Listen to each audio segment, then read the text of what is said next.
and welcome to this very special broadcast to announce the winner of the 2021 Queen Elizabeth Prize for Engineering. Normally, we would be gathering at the Prize's London headquarters for this very special occasion, but we are far from in normal times. But I can assure you, this is going to be great. To begin our proceedings, I'm honoured to welcome Her Royal Highness, the Princess Royal.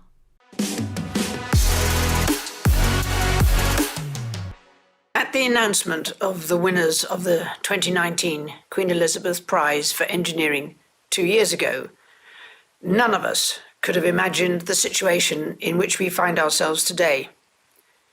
The COVID-19 pandemic has affected the lives of literally everybody in some way around the globe and has presented us all with challenges we could not have anticipated. But as is always the case, engineering has risen to those challenges with energy, ingenuity, and a spirit of collaboration. Since its inaugural award in 2013, the Queen Elizabeth Prize for Engineering has recognised those whose work exemplifies those qualities. Without their efforts, life during the pandemic would have been very different.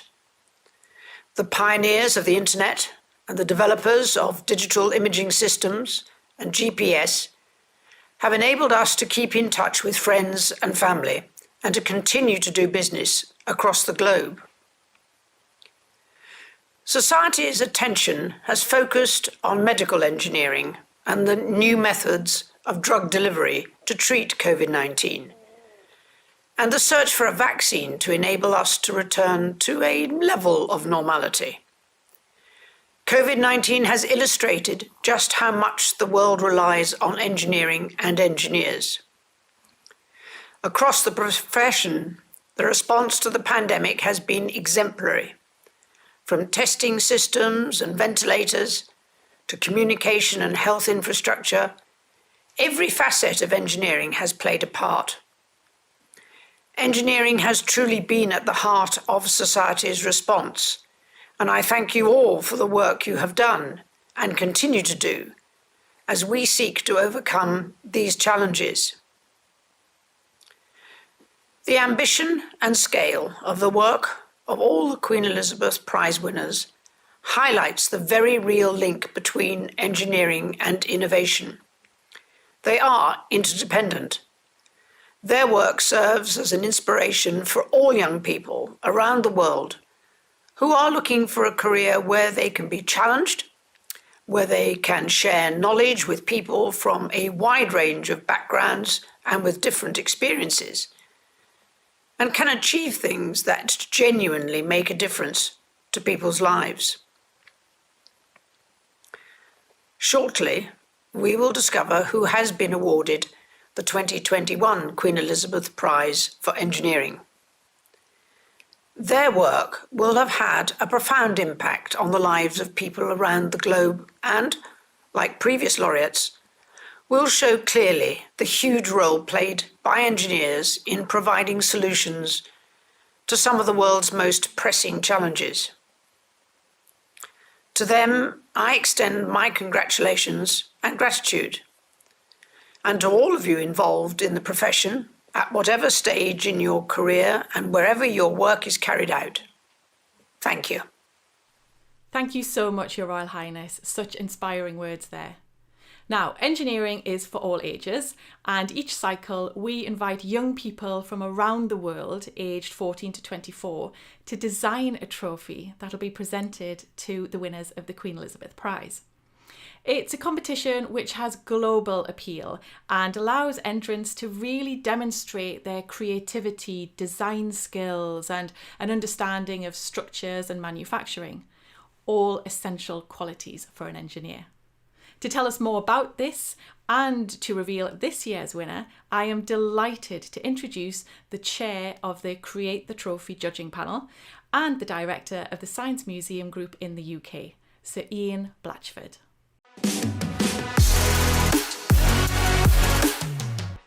As director of the Science Museum Group, I am fortunate to spend time surrounded by some of the most iconic inventions that mark the pinnacles of science, technology and engineering. From Stephenson's rocket to our interactive Wonder Lab, visitors to the Science Museum are inspired by the creativity they see around them.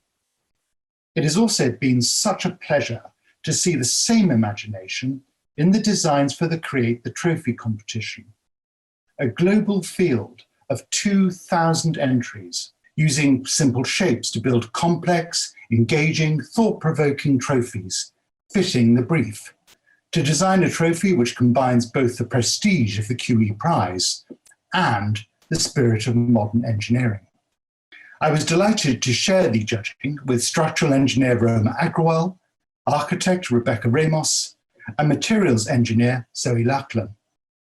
It was a tremendously difficult task this year, which is why, before I announce the winning design, I want to mention a design that we felt deserved recognition. So this year, we will give a special, highly commended award to Athava Guy, aged 18, from India. The diamond-like design shows a considered eye for detail and traditional manufacturing techniques. It is a beautiful trophy, and I'm delighted to award the judges' commendation to Athava. Our winning design combines elegance and intricacy, drawing its inspiration from the circuit boards that drive the computers that enable so much of modern life. It also embraces nature and exudes a wonderful sense of growth.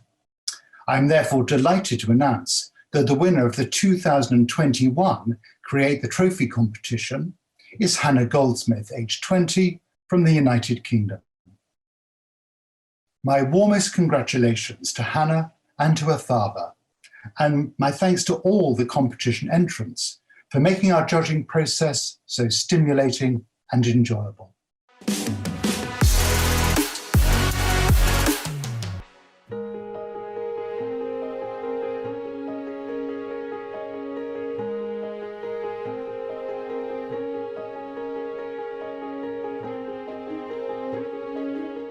It's a real privilege to judge the prize because you're actually seeing work from young people across the world who are engaging with the idea of conceiving a way of communicating what is engineering for them and how could you build a trophy that expresses it.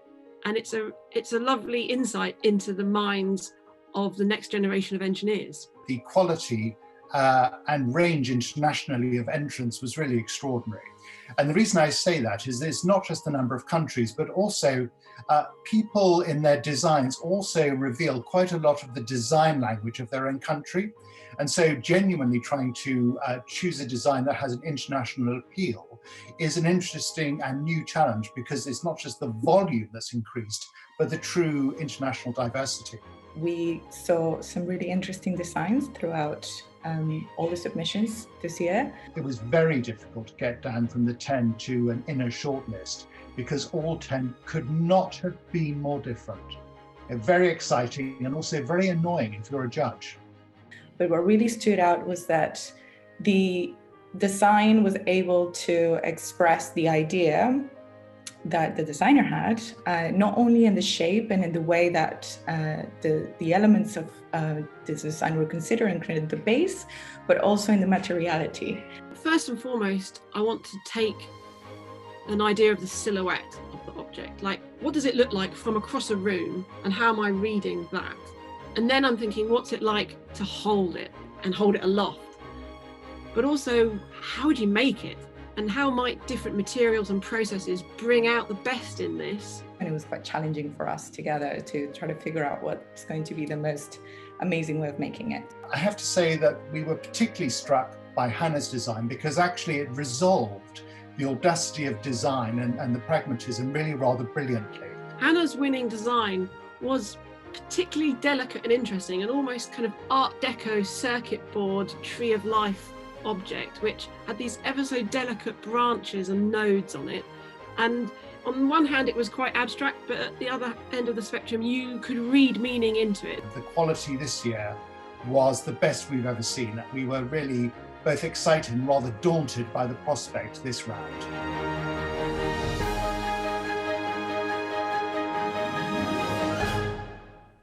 Wow, thank you so much, Sir Ian, and to your fellow judges.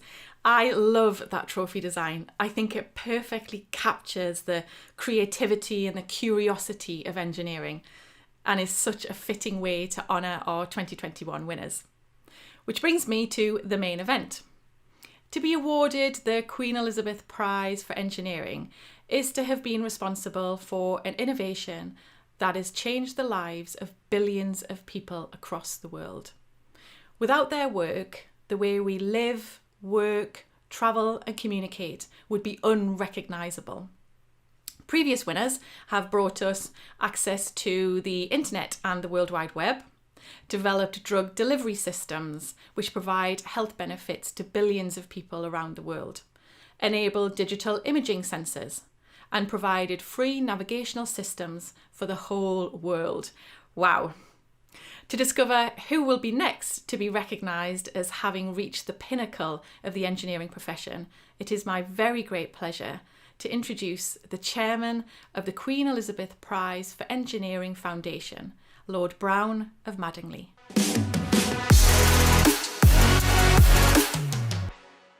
Ladies and gentlemen, on behalf of the trustees of the Queen Elizabeth Prize for Engineering, it is a great pleasure to welcome you all to this most unusual of prize ceremonies. The Queen Elizabeth Prize for Engineering was founded with two aims: to celebrate the successes of the past and to inspire the achievements of the future. But recently, it's been difficult to think about anything except the present. Life has been characterized by loss, by suffering, and hardship for so many people. It is, however, a small comfort to see the way in which engineers and engineered solutions have provided the tools for us to cope with new circumstances and the innovations which now give us all hope for brighter times ahead. Throughout this pandemic, Queen Elizabeth Prize laureates have shaped our lives through their work, perhaps none more so than Robert Langer, the Edison of medicine, whose early support of biotechnology startups helped to make the vaccine developer Moderna an unexpected new household name. The extraordinary speed of vaccine development is just one example of a new age of innovation, one in which the journey from discovery to practical application to marketable product is getting shorter and shorter. We might be forced to make that journey by a global crisis, or we might simply be responding to increasingly connected and impatient consumers looking for the next best thing. But whatever the reason, engineers and their collaborators will be there to guide us. At the Queen Elizabeth Prize for Engineering, we recognise that a new age of innovation demands a new approach. As engineering and its place in society keep evolving, so too must this prize. We want to expand our horizons and do more to recognise the diversity of contemporary engineering. I'm therefore delighted to announce that from today, the Queen Elizabeth Prize will move from a biannual to an annual cycle. The prize will now be awarded every year. I cannot think of a better way to honour what has been an extraordinary year for engineering and to celebrate the centrality of engineers to the story of human progress. On behalf of the Queen Elizabeth Prize for Engineering Foundation, I'd like to thank our donors who make everything possible, as well as Professor Sir Christopher Snowdon and his distinguished international panel of judges for their dedication and insight. Sir Christopher is stepping down this year after 3 prize cycles, having served the prize with great distinction. We are enormously grateful to him and extend our thanks to Professor Dame Lynn Gladden, who will take over from Sir Christopher. Ladies and gentlemen, this year's laureates have influenced the path of one of the most important innovations in human history. 100 years ago, it would have cost today's equivalent of £120 to generate enough light to illuminate a professional football field for just 1 hour. That artificial light was expensive, it was hugely inefficient, and it might have generated a lot of toxic waste products. Today, the same amount of light is 98% cheaper, costing less than £2. It comes from equipment which is safe and has a much longer lifespan, and it can be generated with 90% less electricity. This year's prize winners have not only helped humanity to achieve a greater degree of mastery over the environment, they have enabled us to do so in a sustainable way. They've created a product which we now take for granted, but which will play a major role in ensuring that humanity can live in harmony with nature long into the future. Ladies and gentlemen, for the creation and development of solid-state lighting and its contribution to green energy, the winners of the 2021 Queen Elizabeth Prize for Engineering are Professor Shuji Nakamura, Professor Isamu Akasaki, Professor Nick Holenak, Dr. George Crawford, and Professor Russell Dupuy.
Engineering requires real imagination, it requires innovative thinking.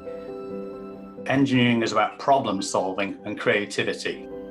Engineering requires typically big teams with complementary expertise.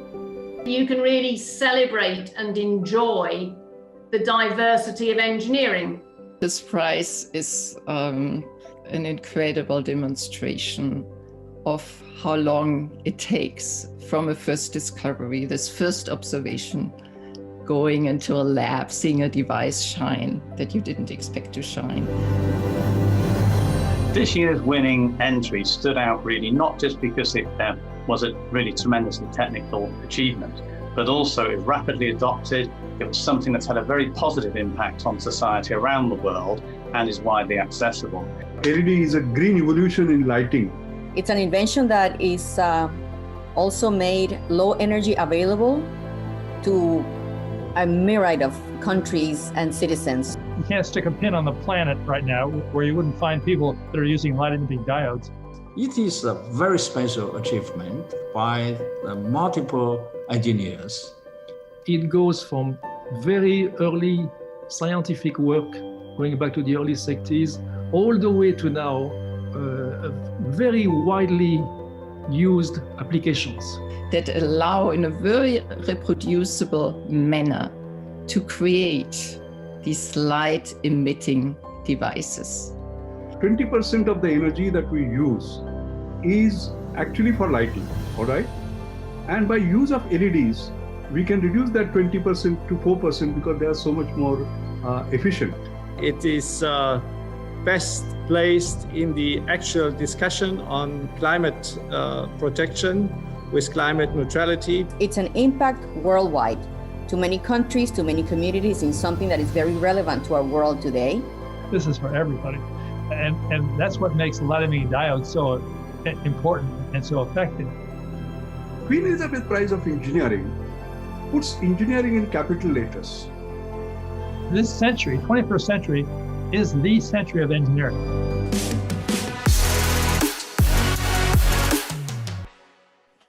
I'm delighted to welcome 3 of this year's Queen Elizabeth Prize for Engineering laureates.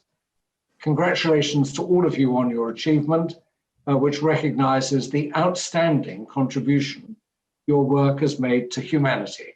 When did you realize that the work you were carrying on solid-state lighting, which most people know as LEDs, might have such a profound global impact? George.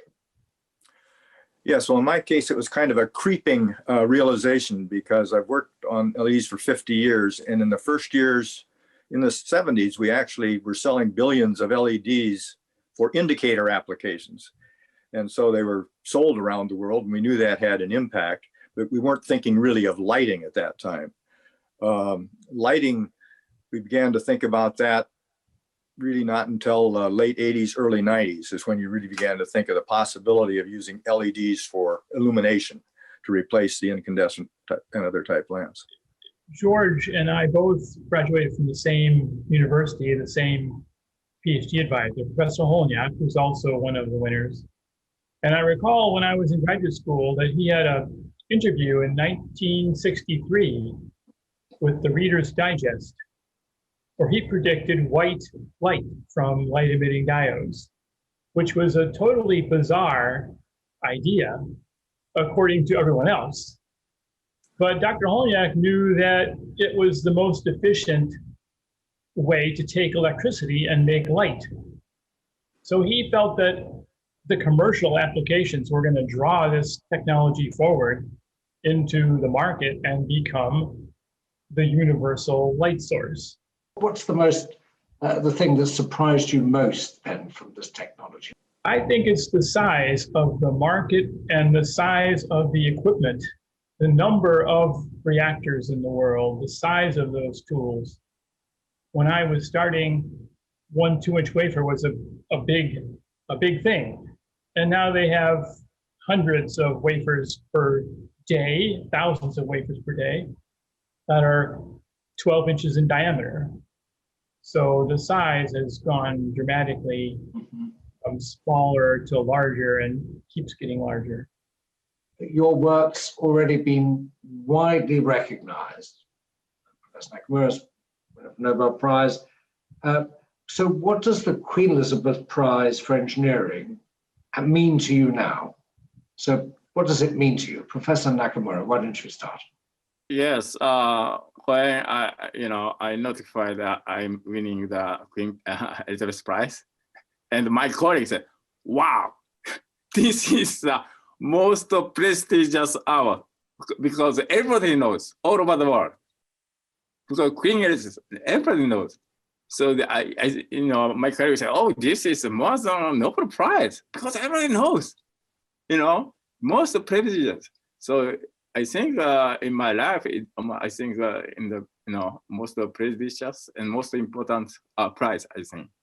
For me, as a personal thing, it really means a lot to be to receive this most prestigious engineering award and to hopefully come to London to receive it. That it's it's a tremendous honor.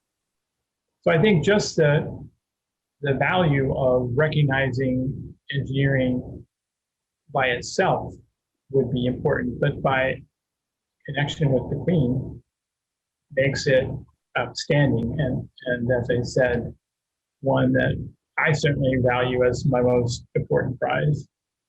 You should know it honors us that you've accepted this prize. And so thank you very much for being here. Yeah. Yeah, thank you, Lord Brown. Thank you. Thank you. Many congratulations to the whole team. Truly inspiring work, giving us the green revolution within lighting. And I agree with Dr. Dan Mote. The 21st century is the century of engineering. This brings us to the end of today's announcement. Thank you so much to Her Royal Highness, the Princess Royal, to Lord Brown, and to Sir Ian Blatchford, and to all of our judges. And a big thank you to our winners of the 2021 Queen Elizabeth Prize for Engineering, who through their truly amazing work have created a brighter future for us all. I really encourage you to find out more about the winners and their work at the Queen Elizabeth Prize website, qeprize.org. And please do join in the conversation about their work on social media by using the hashtag QEPrize2021. Thank you all so much for watching. Goodbye.